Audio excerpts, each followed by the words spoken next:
Hi guys! Welcome to my mini vlog here in China. And sa video na to, i-share ko sa inyo yung mga pangyayari, kaganapan ng aming 3-day summer trip dito sa Guizhou, China. Yung trip pala namin na to ay ura-urada lang.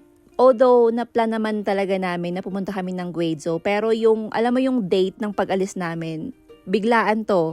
Ito yung gala na walang itinerary, wala kaming hotel, wala pa kaming ticket sa mga attraction. Basta wala lahat. From Chujing Yuna, nagdalawang sakay kami. So inabot lang naman ng mga 2 hours. So ganun lang kabilis yung pagbunta namin dito.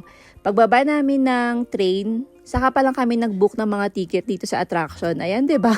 Apat silang nagtatalo kung saan kami unang pupunta, sa mga ticket prices, basta lahat. Hindi na ako kasama doon kasi nga hindi ko naman alam kung paano mag-book. Although alam ko naman kasi meron akong app, kaso hinahayaan ko na sila. Kasi alam nila kung saan kami mas makakamura dahil nakaka-discount sila, lalong-lalo na pag may mga coupons. So dito sa first attraction na pupuntahan namin ay nag-rent po kami ng e-bike. This is for the whole day. Bale 3 e-bike kinarentahan namin dito and nagkakahalaga siya ng 180 RMB per e-bike. Pero namang mas mura pero medyo maliit siya at hindi namin yun kinuha kasi nga yung mga bagahe namin dala-dala pa namin kasi nga 'di ba wala kaming hotel. Sa pinakabungad ng attraction, meron mga restaurant kaya napakain na muna kami ng tanghalian dahil nanginginig na kami. We had fried rice, pritong baboy, duck wings, meron ding pritong isda na maliliit, and tofu. So ayun, naparami din ako ng kain dyan kasi nasarapan ako sa pagkain. Tapos namin kumain, ayun, gumayak na kami papunta dito sa pinaka main attraction. But look at that. Very traffic na talaga. Medyo mainit pero umuusad naman din. Ang daming tao. Pero more on locals lang yan.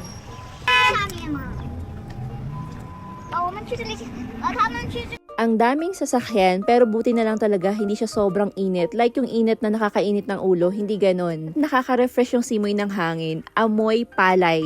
Kaya nakaka-relax siya sa pakiramdam. So yung lugar na to ay tinatawag na Wangfenglin Scenic Area. Ang lawak nito ay nasa 2,000 square kilometers. Ganun siya kalaki. Yung buong village yung ginawang tourist area or tourist spots. Hindi lang siya isang place lang na alam mo yung pucho-pucho. Hindi siya ganun. Sa loob ng village, marami kayong makikita mga locals na nagbebenta ng mga fruits, mais, patatas, mga organic foods. Marami. Napakaganda ng lugar na to. Walang halong eme. Basta mahilig ka sa nature, perfect na perfect ka dito. Yung isang araw na paglalakad mo dito, hindi ka kayanin, promise. Napakalaki ng lugar. Sa loob ng village, meron ka din palang mabibiling mga souvenirs. Meron din mga damit, kasi yung mga damit, iisa yung kulay.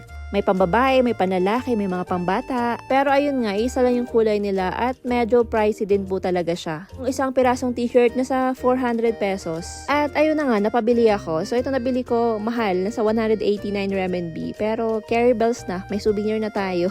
At itong mga hayop na gawa sa pinatuyong dahon. Ang galing no, hindi ko alam kung ano yan. Origami ba yan? Nakabili ako ng damit. Ayan. 189 RMB. Ang mahal na. Nag-aagawan sa loob.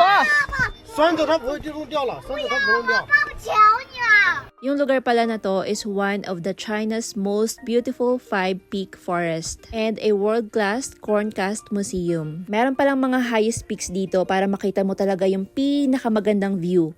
Kaso, hindi kami nakapunta dahil hindi kayang akyatin ng e-bike. Yung sa part na yan, dyan, ayan. Tapos yung pagbaba ng temple, hindi rin namin nagawa kasi yung mga kasama ko ayaw bumaba, ayaw maglakad. Ay! Sobra talaga ako ng hinayang promise. Kasi nga, ang dami nilang ayaw puntahan. Ito yung isa sa mga hindi magandang travel. Tapos may mga kasama kang matanda, bata. May mga lugar kang hindi mapupuntahan kasi nga yung iba nagmamadali, yung iba napapagod na, ayaw nang pumunta. Ayun, stress talaga ako ng mga time na to kasi nga hindi ko napuntahan yung pinaka-highlight ng lugar na to, yung highest peak. At nasa 5 hours nga naming nilibot yung lugar na to pero hindi talaga namin nalibot lahat ng kasulok-sulukan. Hindi talaga kaya kahit na naka-e-bike pa kami. And of course, nagpapahinga rin kami kasi nga may mga bata at matanda kaming kasama. At kahit hindi ko pa napuntahan yung pinaka-highest peak, okay na rin ako kasi nga wala, napakaganda talaga ng lugar na to. At kung ikaw man na nanonood ay may balak na pumunta dito, eto yung sasakyan na pwede mong gamitin or sakyan kapag gusto mong makarating sa pinaka-highest peak.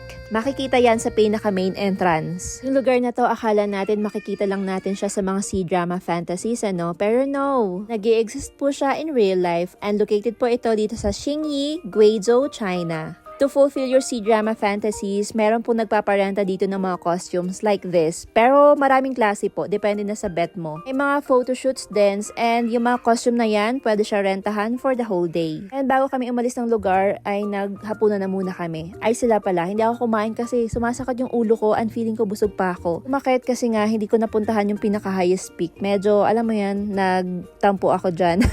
At nakahanap nga kami ng hotel ay around 10 PM na po. And good thing yung hotel ay tumatanggap ng mga foreigners kaya wala kaming problema. So ayun lang, follow nyo na lang ako for my next update. Yun lang, bye bye!